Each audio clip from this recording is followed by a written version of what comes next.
In May 2020, current UCL History students came together to reflect on their experiences at UCL History and to pass on their tips and advice to future cohorts of incoming undergraduates through a series of thematic panel discussions.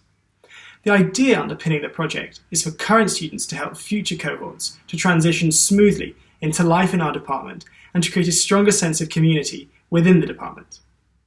The project is led by Dr. Chloe Ireton and Dr. Patrick Lanchner and builds on the work that the two of them started with the History Society at the Induction weekend in 2019, where they hosted a panel discussion with students on the theme of being a historian at university. Building on the concept of hosting panel discussions with current students, over the course of 4 days in May 2020, current students and history tutors came together to reflect on the experience of studying history at UCL and life in London. This video is one of the 9 panel discussions that we produced for the project. Welcome to our 8th panel discussion with current UCL history students. This is Panel Discussion 8, special focus on research seminars and special subjects. This discussion forms part of our UCL History undergraduate student induction panel.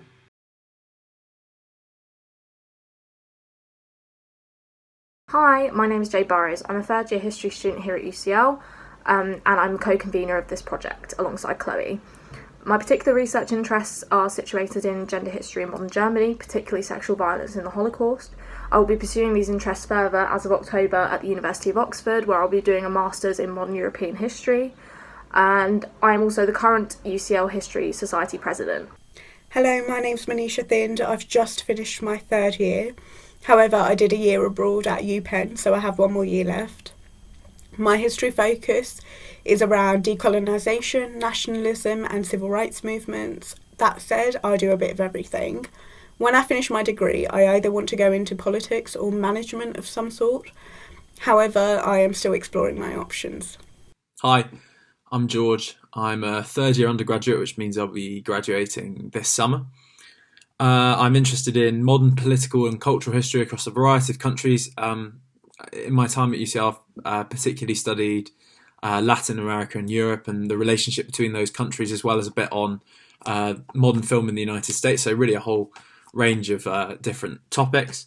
And I've done a few extracurricular activities at UCL, a bit of student journalism, which I've really enjoyed, and lots of great events put on by the History Society, which I'd encourage anyone to get involved in. Hi, I'm Jude. I'm in my final year. I did my dissertation on the 16th century Caribbean and looked at English and Spanish racial attitudes towards Black Africans. I'm also interested in religious history, in medieval Europe, and any kind of intellectual history. I'm probably going to do a master's, but I'm not entirely sure when or where. I'm just kind of sussing out the current situation. Hi, I'm Adila. I'm in my 2nd year. I'm going into my 3rd year. I'm most interested in global history, and for my extracurricular activities, I've been involved with UCL STAR, which is UCL Student Action for Refugees, and I've also been involved with UCL Islamic Society.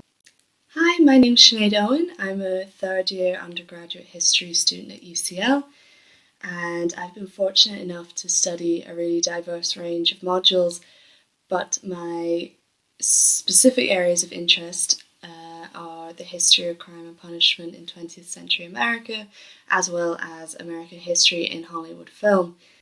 Hello, I'm Patrick Lanchner. I'm a historian of Europe and the Islamic world in the later Middle Ages, or what is commonly known as the Age of the Crusades, and I'm particularly interested in comparisons that cut across these different spheres of civilization. Together with Dr. Chloe Ireton, I'm very much looking forward to the panel discussions with students and academics at UCL History about what it means to be a student and a historian at UCL. And then we have my wonderfully esteemed colleague, Lily Chang, who's a historian of late imperial and modern China, specializing in the formation of legal measures pertaining to the military during the Second Sino-Japanese War. And at the moment is also the chair of the exam board, so very involved in rules about assessment and helping us as a department to have sort of a streamlined process, and also teaches a wide range of undergraduate modules. Hi, my name's Jason Peacey. I'm a professor of early modern British history at UCL. I teach all sorts of courses on politics, political culture, the print revolution, and so on. And as a teacher in the department, I've always been really interested in how students make the transition from school to university, adapt to different types of learning and different types of study, and how students make that transition and then develop the skills to become fully fledged historians. Hi, I'm Chloe Ayrton. I'm a lecturer here in the History Department at UCL, and I am leading, along with my colleague Dr. Patrick Lanchner, this really exciting project called UCL History Student Induction Video Resources, which really is part of the work that he and I are both doing in September to welcome in the new cohort of incoming undergraduate students. And we've been leading a series of panel discussions with current students to talk about various themes of life as a history student here at UCL. And you'll be seeing quite a lot of me over the course of these videos because I am chairing all of the discussions. Over the last few days, we've been talking a lot about what it means to be a first-year student and to come from school to university, go through the induction process and have these 3 core modules that sort of open up the rest of the degree and help you build some skills. And we've been talking a lot about seeing the degree as building blocks. Every sort of year or term is a building block in your path to being a historian. And today's theme is all about the research seminar and special subject modules in the 2nd and 3rd year, which I think are really core components of these sort of building blocks within the degree. So the first thing I wanted to ask you all is if you could sort of reflect a little bit on what exactly is the research seminar and the special subject.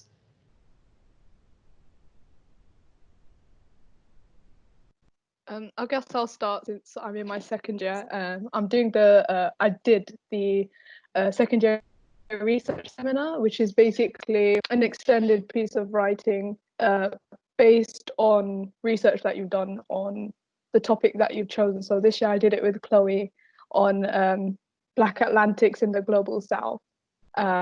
And I did my research on the political relationship between some enslaved maroon societies, which are societies of enslaved Africans who've run away from slavery, and their relationship with colonial powers. So I had to write a 5,000 word essay on it and really engage with historiography and talk about my findings on primary sources, which is really different from the 2,500 word essays that we write in our 1st year, which are less research based, I guess.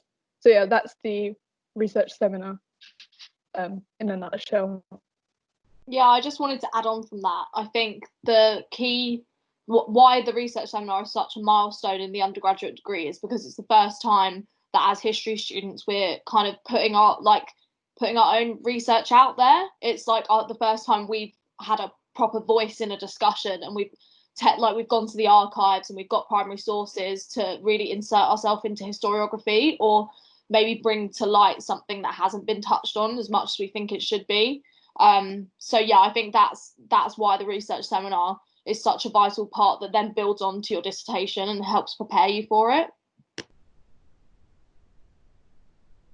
Maybe could some of you just share with us a little bit what kind of research you've done?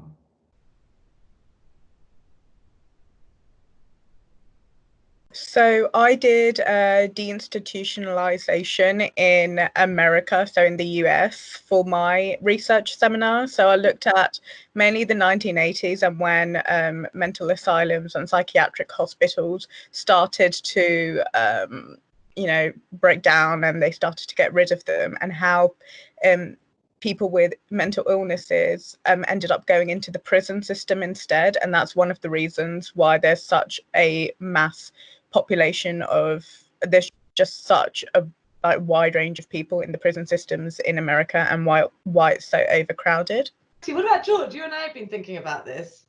Yeah, so I was actually moved between a couple of groups for my research seminar, just because I signed up for one and then I decided I didn't fancy it, and I ended up doing something that I hadn't really done before, which was it was a research seminar on the Mexican Revolution and the aftermath of that revolution, and I found that really rewarding, actually, because it was something that I hadn't really done before. And my tutor sort of said to me, well, what are you interested in?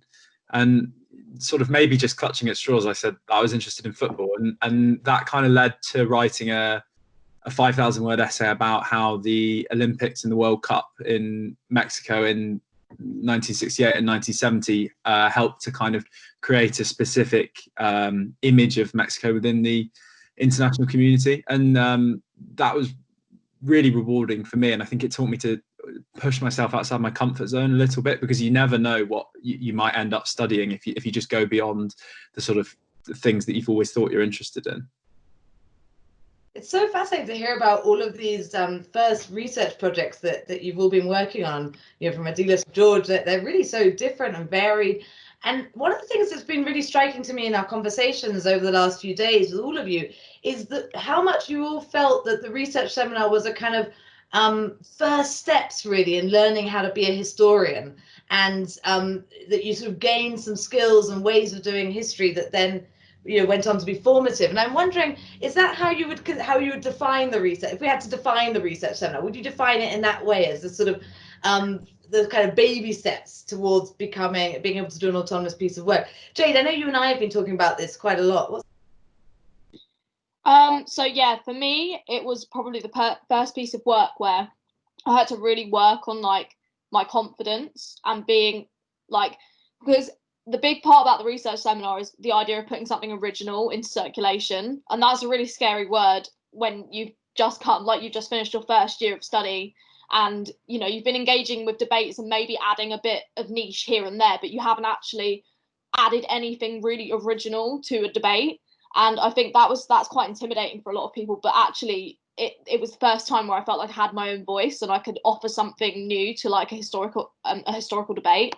So I did mine on the women's liberation movement in Britain, but I took it in a direction that hadn't really been pursued before. So I did about mental health activism and how there was a really big debate about whether therapy was like a feminist tool that could be used in the movement. So things like consciousness raising and stuff came out of that debate. And there wasn't a lot of research on it, but I went to the archives, and I just think that looking at the primary sources and being able to articulate my own argument from them was really, really empowering, to be honest. And it also exposed me to a methodology. So I did a lot of oral history. So I utilized oral history interviews from the British Library. And for me, that kind of honed in my interest of what I would then go to do my dissertation on. So I'm really interested in stories that have been silenced and like kind of neglected from the mainstream historical canon, and oral history is a really handy tool for lifting up that, like making those stories seen, because that like oral histories are usually conducted in retrospect. So women in this case looked back on their experiences from the 60s when they weren't able to articulate their experiences in the public discourse, and they spoke about them like in the 1980s and 1990s. So yeah, it really did, for me, it not only gave me confidence to have my own voice, but kind of really honed in what I was interested in, which I then went and pursued in my dissertation.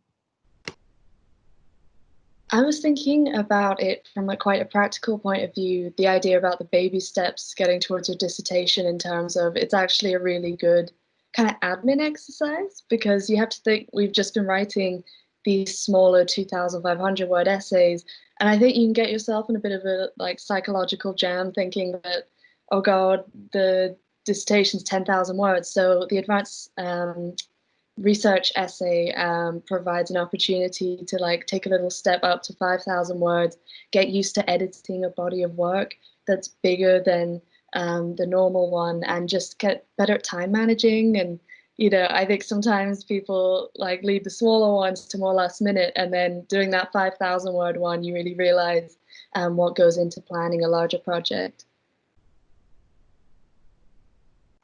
So these comments, I find them really interesting, both of them, and they seem to fit in a certain way with some of the things I was thinking about. And so I wonder if any of you have thoughts about this question about originality. And it's partly about the baby steps, if you like. I think that's the wrong word to use, really, but the development of your skills as historians.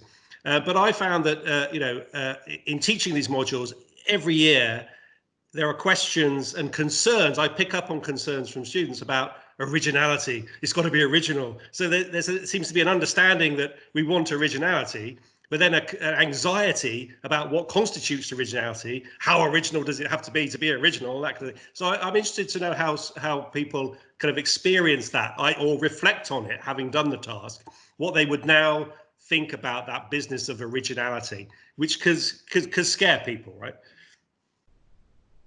So I think for me, it was the realization that originality doesn't necessarily mean adding something completely like undiscovered into the conversation. So you can look at old sources that have been analysed so much, but you can just take it, like you can have a new perspective on it, and that is still original.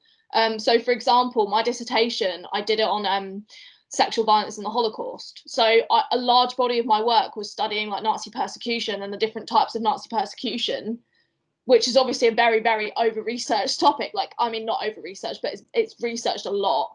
But one aspect of it that really isn't integrated into mainstream histories of the Third Reich is the sexual violence aspect, because it was an official part of policy. So I think that, for me, that was how I got originality out of a very, very, like, heavily researched topic.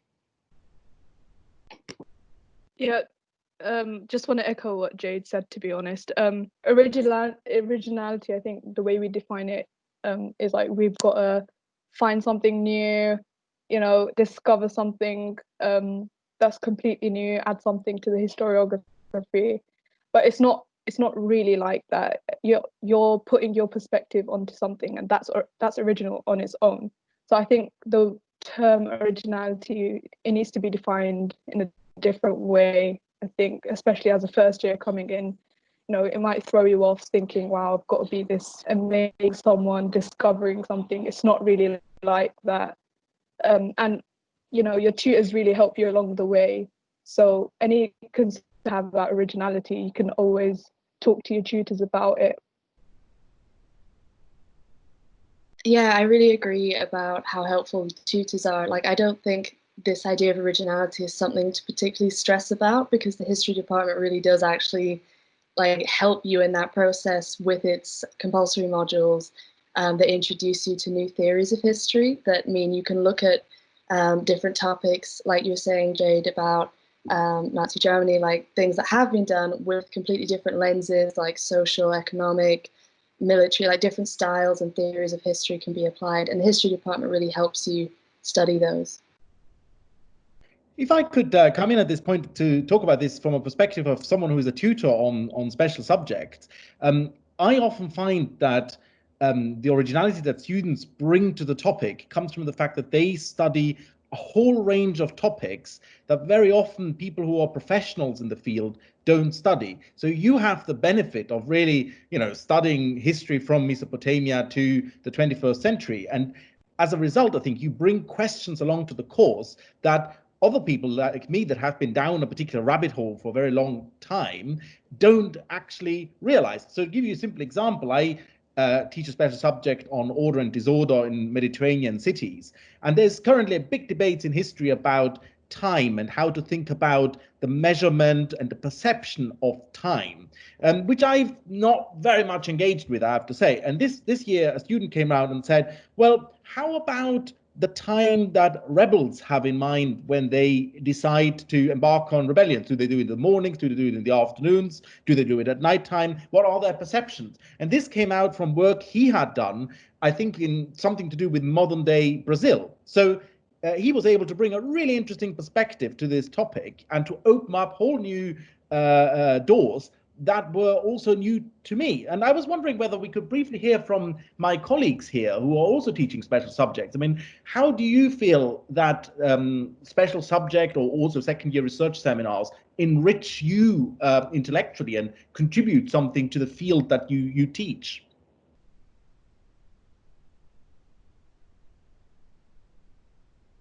Okay, I can go. I have quite a good example of this. It's a good story. It's a good story.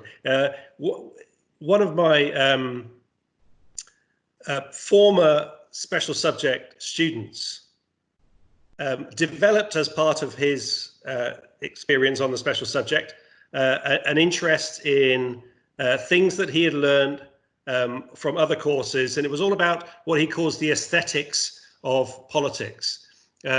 politics as sensory, as visual. It can be about touch. It can be about hearing. But the kind of sensory, or what he calls aesthetic, aspects of politics. And he brought that to the study of the English Civil Wars, because he had studied that on other modules. He'd studied the theory and the conceptualization of that on other modules. That doesn't get discussed by Civil War historians. It's just not been a feature of how the Civil Wars have been studied hitherto. But the great bit of the story is that he is now, he did the special subject.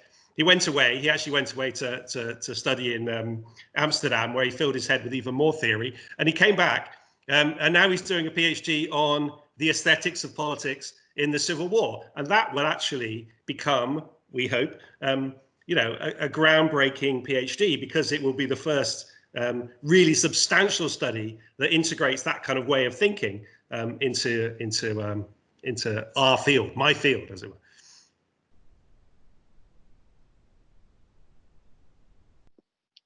I think Jason's raised a really interesting point about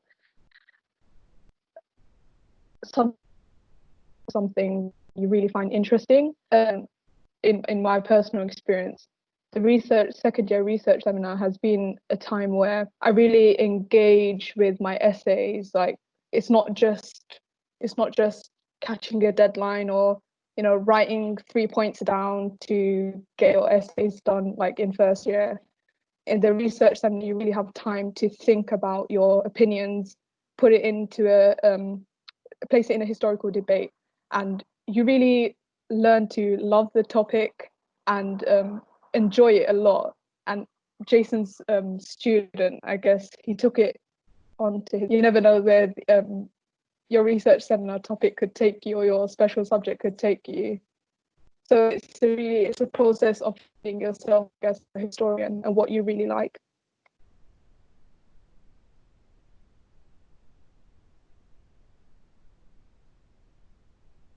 Thank you for that question, Patrick. And I guess building a little bit on Jason and Adila's points, I think I learned from every student in my research seminars and special subjects, because they all approach sources, many of which I already know about, from such original perspectives, in the sense that their own life experiences, work experiences, other subjects they've studied have lead them to ask certain questions of sources that I might not be asking. And in fact, we have two panelists here who did exactly that. Adila looked at some sources in a really intricate and deep way, which I just don't even have the patience for, and came up with a really interesting argument about them, and taught me something, right, about these sources, about the themes and the concepts coming out of them.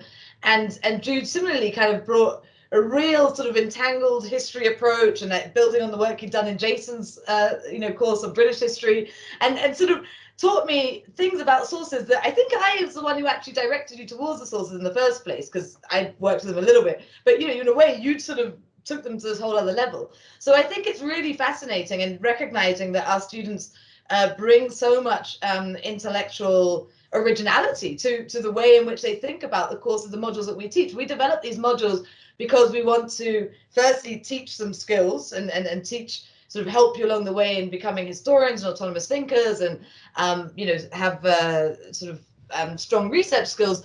But in that process, we also learn a huge amount from the work that our students do, and their perspectives. I don't know, Jude, if you want to come in on this. Yeah, I'm just kind of like recollecting the process that I did when I was doing your special subject. And I think for me, I'd figured out the so what, like the significance of what I wanted my dissertation to be about. And that was like the ways in which Englishmen and Spaniards in the 16th century racially viewed Black Africans. And I think from then I'd figured out, what was the grand concept. And then I needed to basically go and find my sources that I would use to kind of evidence my project. So I think there are like two different ways you can go about it. You can start with the sources and then come up with the kind of significance and the debate that you want to create around that source material. Or you can do what kind of I did, which was kind of come up with a conceptual idea and then look in the archives or get suggested source material, as Chloe did, and build a discussion from there. And that way, it's two ways to make your dissertation original. Jude, you just introduced a very important two words, so what? It's something we get asked very often when we do research, because our research is inevitably on a very narrow piece, sometimes on not very many sources. I wonder whether we could think about this collectively. This is a problem as much for undergraduate as for professional historians. What's the point of doing research?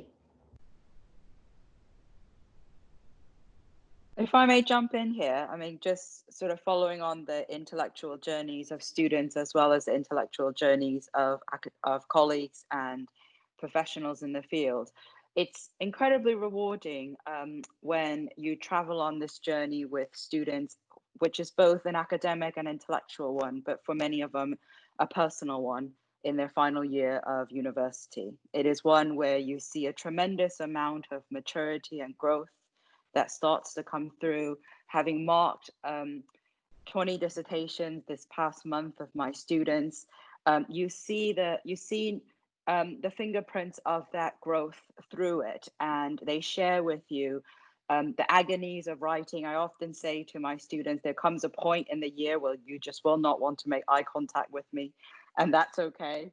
And to sort of shepherd and steer the students through that is incredibly rewarding, to give significance not only to the intellectual question, Patrick, that you pose of so what, but also for our students to look beyond UCL and to be able to reflect on this year, whether it be their second year on the research seminar or final year, or collectively on the 2 years, and say, so what did this mean to me beyond the 10,000 words or the 5,000 words of an essay that I produce?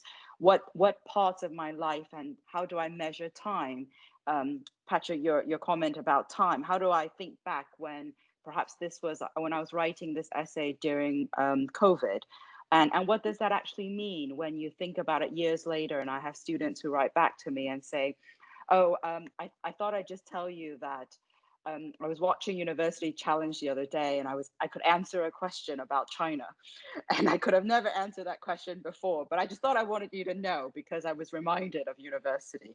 So in many ways, we foster not just the so what question intellectually, but also one in terms of personal growth. And for our incoming students, that's very important to realize that life changes, and we recognize that, and with that change comes all sorts of positive and optimistic as well as struggles, and we recognize that students are a full person beyond what they may or may not produce on paper. Thank you, Lily. That's very powerful. It is not just, it's also about our personal development in many ways, isn't it? Manisha, would you like to come in? Yeah, I mean, when it came to the research seminar, I found it extremely daunting because it was the first time that I had to go to an archive or to the British Library and look through databases and dig through archives. But what I realised throughout the process of that research seminar was that not only did I enhance my research capabilities, but I also became a better processor of information. I could make better selections. I really had to, even though things would be extremely interesting, I might not use all of it. It just made me interested about certain elements of my research topic that I had chosen just really resonate with me. And even now, when I think there was a documentary I watched called 13, it was on Netflix, about the prison system in America, for example, and I watched it with some of my friends, and I just thought back to that research seminar, research topic that I did, and it was like a conversation piece because I'd done so much research into it. I could bring up some more information about what I had learnt.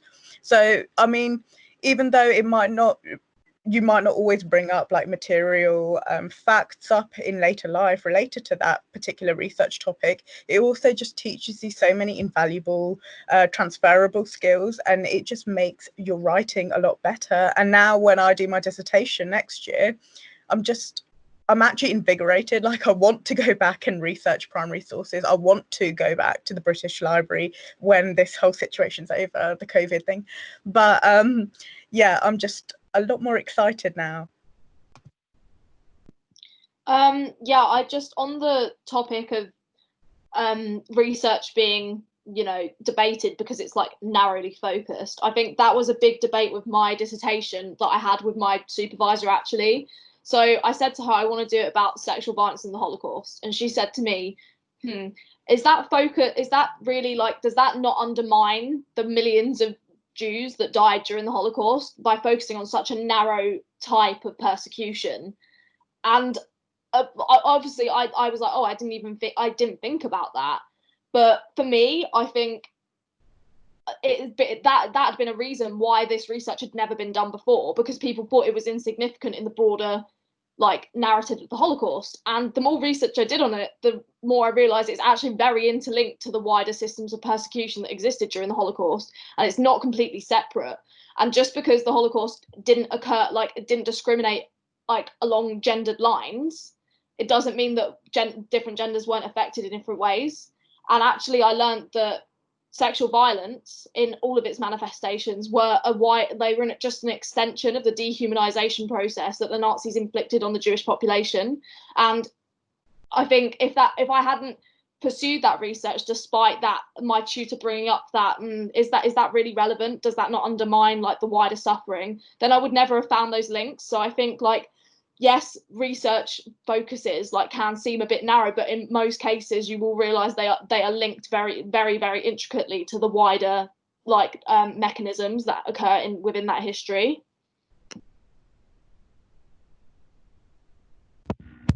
I think for me, like a good way to indicate whether you've written a good or enjoyable dissertation is to, I think before I handed it in, I gave it to a friend who does piano. So he's not academic at all by any means. And my dissertation is, I suppose, quite niche. It looks at, like, as I said, racial relations in the 16th century. And when he read it, he really enjoyed it and was like, you should turn this into a movie or something, because it's got pirates in it. It's got like African warriors and stuff like that. And I think for me, that was like regardless of the mark that I would get in the future, that was quite a big personal achievement, because I'd managed to, present a piece of work to someone who had no idea about the topic or any interest in history, and he read it and he enjoyed it. So I think, relating back to what Patrick said, I think no matter how niche your research is, as long as you can get, someone from the public with no interest in history to read and enjoy your work, that's a big achievement, and that definitely plays into the so what. Yeah, I would definitely agree. For the second year research seminar, we had a public history output element to it, and I had to do the research essay as well as a public history output, which was a blog post, and it really made me develop my writing skills in that I had to present my work on the same source to an academic, which is my tutor, but intricately, with all the context and historiography and jargon. But I also had to make it clear and coherent for an audience that would not necessarily know anything about historical context, or who haven't done history, I guess. And it really develops that being able to write in a complex way and being able to write in a concise way. So that's one thing that I've really developed from the project.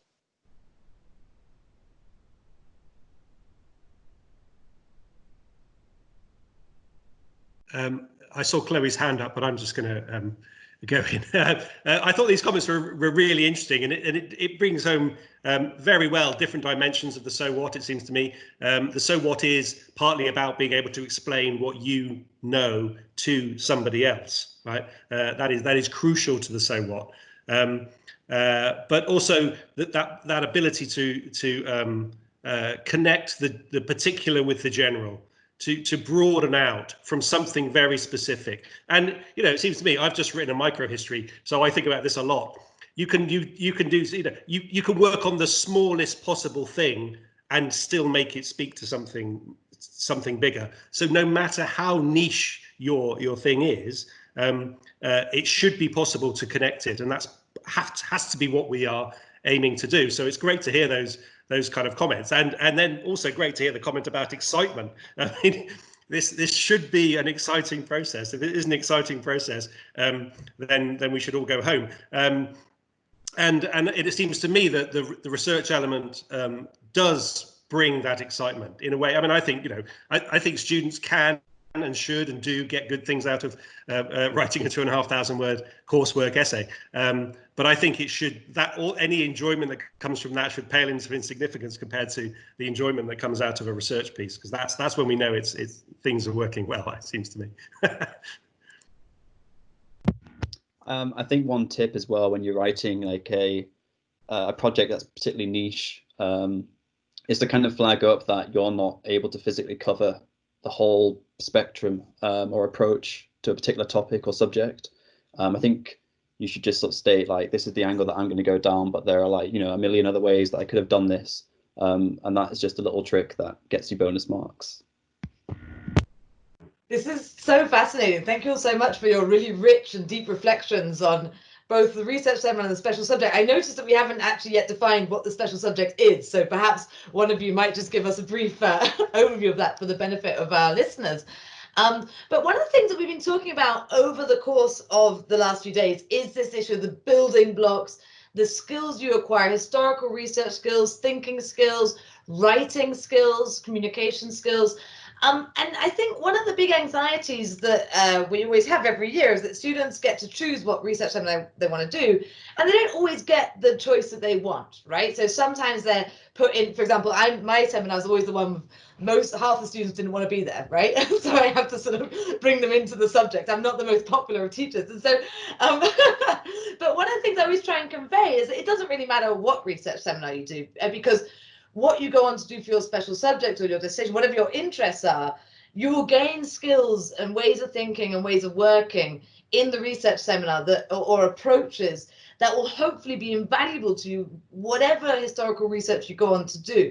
And so I'm wondering if any of you have thought a little bit about the relationship between your research seminar and what you did and your special subject in any forms of skills. And some of them might be about figuring out what originality means, what it means for you. It might be about writing skills, but we've also been talking a huge amount, and I think this comes to so what, about becoming part of an academic community. So you become part of an academic community in the research seminar with your peers and your tutor, but also you learn how to position yourself in a debate, right? And that's a skill, like a historiographical debate, and that's a skill that you can then reutilize when you go into a very different topic for your dissertation. So I just wanted, for the benefit of our first year students who'll be watching this, to sort of think a little bit about the building blocks between those two subjects. And I know that, Jude, you and I have been talking about this extensively because you've been a special subject student this year, and you in fact did a very different kind of research seminar to the special subjects. I wonder what your thoughts are on that, and perhaps you could just give us a slight definition of what exactly the special subject is for the benefit of our new students. I'll try my best, but yeah, a dissertation is a 10,000 word essay or project. I think for me, the main emphasis personally is it really encourages you to think and not just jump into the writing side of things. Hence why it's like a year-long process essentially. So yeah, taking the time to think things through, the different angles with which you can approach the task. And I definitely make sure that you utilize conversations with your tutor to kind of develop ideas further. Yeah, so for me, since I started UCL History, I've never specialised in anything. I just do what I find interesting, essentially, and I like to learn a bit about everything.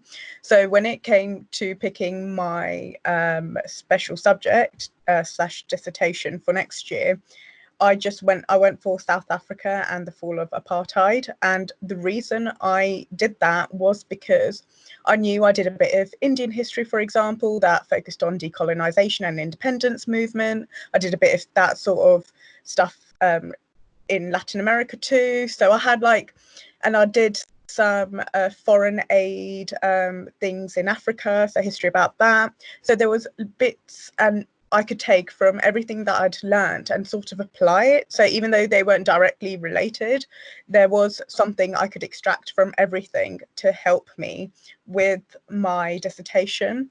But also another thing I was thinking about was, from all of the subjects I've done over the course of the last 3 years, I've actually done a lot better. And I mean, about 20 marks better in some cases in the topics that I knew very little or nothing about, just because you're really interested and you bring like a different perception like to it, you bring a different way of thinking.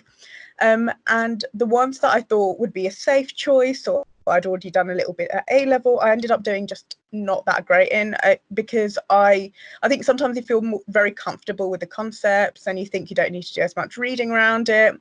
But so for me, I just ended up doing better in things that I did not know much about and things I just didn't expect to do.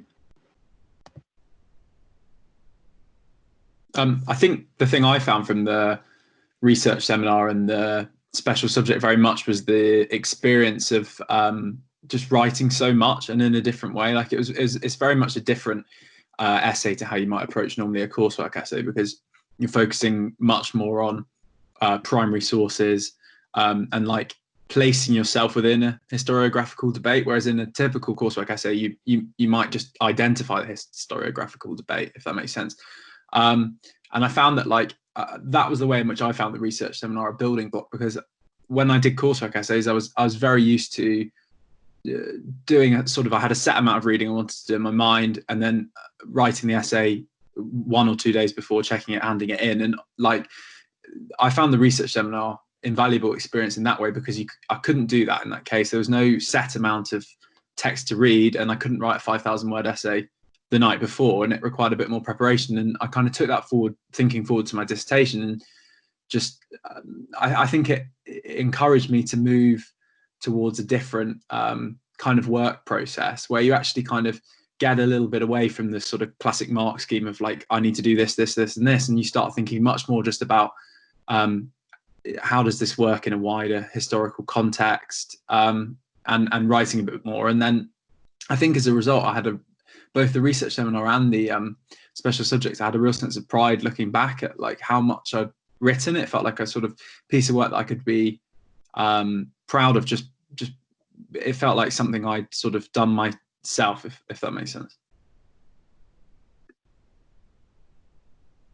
This is thank you so much, George, for that really succinct explanation. I think it brings me back to all of the conversations we were having this morning about research as a process, and sort of understanding that it's something that's going to take time, whether it's the thinking or the actual going into the archive, and that there are all these different steps along the way, and that you have to sort of define what that's going to be, come up with a sort of architecture, I guess, of your research process. And perhaps you get a first attempt at that with a lot of guidance in the research seminar, and the special subject you do it more independently. But I'm wondering, just to sort of showcase the variety of processes that different scholars, historians, students employ when coming up with a project, perhaps we could hear about some of the ways that you all, students, went through those processes. I know Jade and I have been talking about this quite a lot. What's your sense? So for me, a big part of research has been realizing that I've kind of pursued routes that just don't work. So in first and second year, if I was doing an essay, I mean, with my research seminar, my idea that I finally settled on doing was probably the 5th idea that I tried like researching. So I'd done all this reading down different avenues, and I was like, oh, this is a good idea, I'll do this. And then I realized, oh, that doesn't actually work. And I did that over and over again. And it was really frustrating at the time, because I was like, I feel like I've wasted my time looking down all these different avenues, doing all this different reading that I'm not going to use. But I think now that has actually become my favorite part about research, like realizing there are so many different avenues to go down. And then that feeling when you finally find one that you think is going to work, it's just the best feeling ever. And you've put the work in to get there. And it makes your ideas more refined at the end of the day. If you've got this broader context of very similar avenues you could have gone down, then you settle on one, it's more than likely you put the thought into it. So, and your essay will reflect that. And I've also just come to learn that all the reading I did that didn't work out isn't a waste of time, because at the end of the day, I still feel like I've enriched my knowledge of history more generally. I think when you're like first starting out, you're like, oh my God, how do I write 10,000 words and, have enough to say? And the way that I personally went about it was ask an overarching question, and then within that asking sort of like mini sub-questions. And I think that really like guides your dissertation along, and gets you to think about, this one overarching question that you have, but in different ways. I know like one tutor once told me to think about the dissertation as like, I think 4 2,500 word essays and break it up like that. So I think if you break up your dissertation, it becomes a far less daunting task than you might think. For me, I know that I got about 4,000 words into my dissertation before I realized that I just needed to stop and return to the drawing board. Like, I just realized the concepts needed a lot more tightening up. So I would definitely say don't panic when that kind of thing happens. It's like what you were saying, Jade, like those words needed to be put on paper so that you could get to the ideas that you've come to. And, it's obviously finished now and I'm really happy with where it went. But obviously at the time when you're that far in and you realize you need to rethink some things, it can be a bit stressful.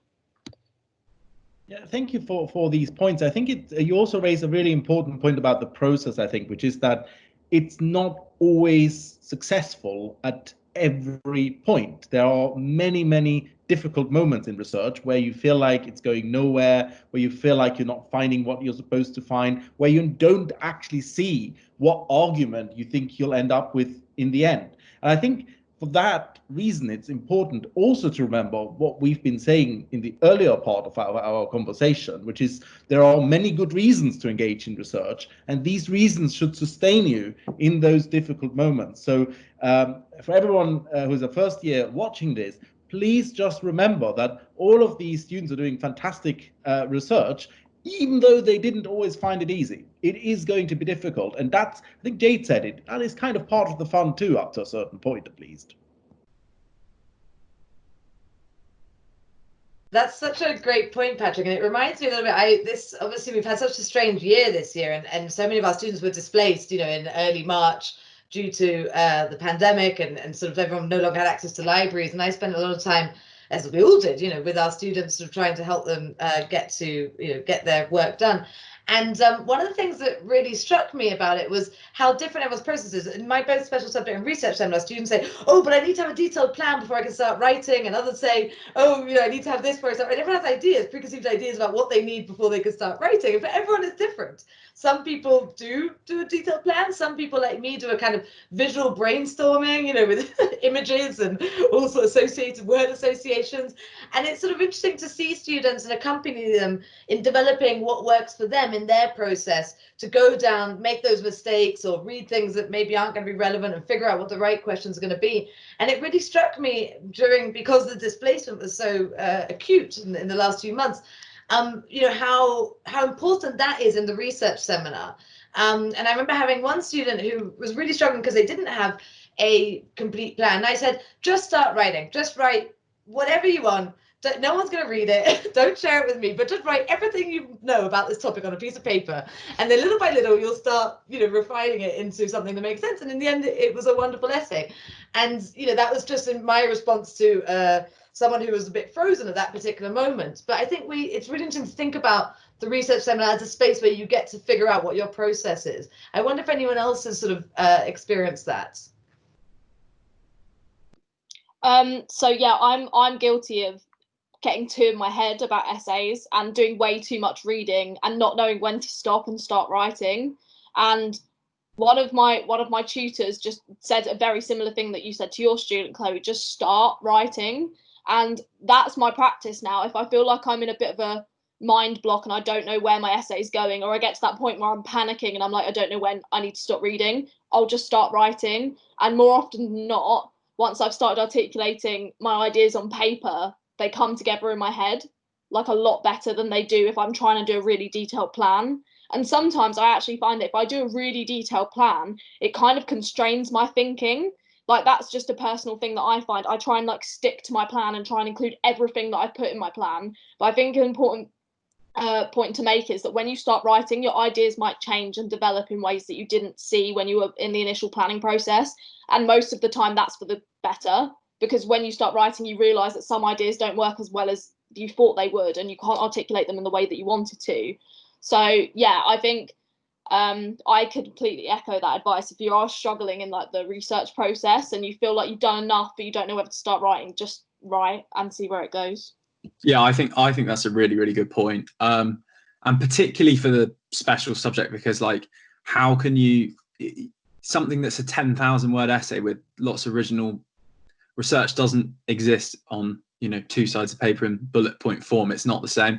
I think the best piece of advice I had throughout the whole special subject process was from Melvin Stokes, who wasn't my dissertation tutor, but he took me for a general sort of workshop, and he said, to just get going with the introduction. And sometimes when you actually just put all your thoughts down on paper, a plan will almost manifest itself, and you don't have to spend all that time rereading all of your research, trying to fit it in this tightly put together plan, which you might get 6,000 words into and feel like it doesn't work.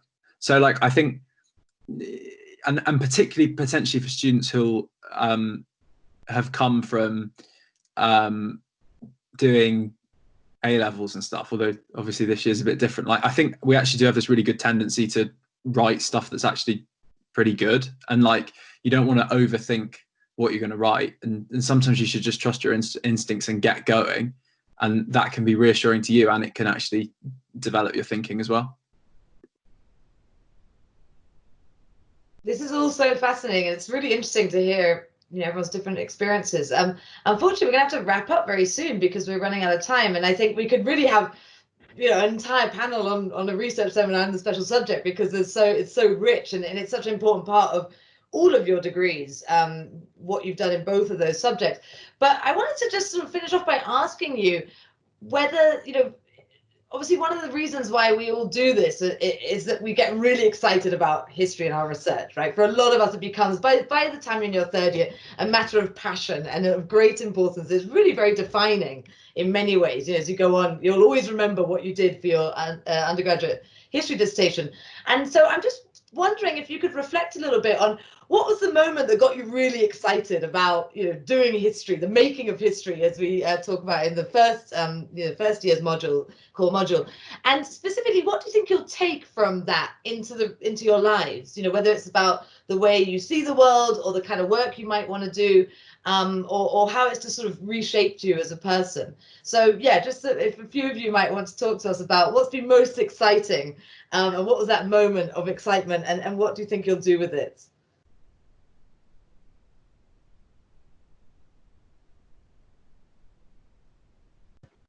So I think for me, like the moment that I found extremely just fascinating was when I was writing about famines in 19th century India, and I just never knew famines could be like that interesting, was like the first thing. And B, that was like the first time I'd written an essay and I actually genuinely felt proud of it, and I thought, this is really concisely written, and I had loads of research in it, and that was the first time that I thought, I'm confident in my writing abilities and confident in my ability to analyse and process information. So yeah. I think for me, like realizing that history is sort of built up of layers. I think I remember in second year, I was with Lily actually, and I think we were going over an essay that I didn't do too well in, and I was kind of asking why. And I think she went through the title of the essay and was explaining different definitions and ways of looking at key terms within the question. And there's all the possible ways in which you could view, you know, like what does government mean? What does empire mean? All these kind of big terms. And I think that really expanded my mind in terms of all the possible ways that you can look at history, rather than just know like the typical, you know, military battles, or I think, as we said, you know, like great men doing great things, you know, really broadening your outlook. And that for me was quite, you know, profound and changing.